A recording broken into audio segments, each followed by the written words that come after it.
Figure incontournable du naturalisme, précurseur de l'impressionnisme, Jean-Baptiste Corot occupe une place importante au panthéon des peintres français.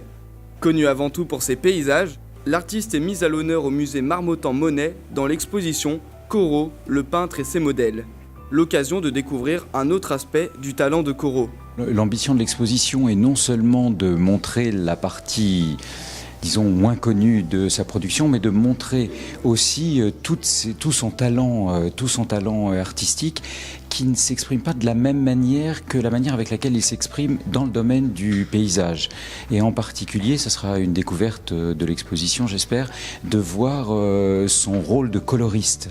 On a des grandes peintures des années 1870 où on voit de la peinture maçonnée, où on a des rouges, des bleus, des jaunes, à un moment où sa peinture de paysage se cantonne, dirons-nous, dans des teintes plutôt gris bleuté.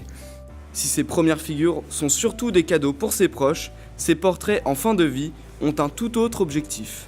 Ce qui est vraiment très intéressant dans cette exposition, c'est la façon dont un artiste âgé réagit à la nouvelle génération. Avant sa mort, on voit que les figures gagnent en monumentalité et sont le moment où Corot va se confronter à la jeune génération qui arrive sur le devant de la scène artistique, Manet, Degas, Monet. Et en fait, avec ces figures, on va voir que celui qui est présenté bien souvent comme le précurseur de l'impressionnisme est aussi un artiste qui a réagi à la nouvelle peinture de Manet ou qui a réagi aussi à la peinture de Monet.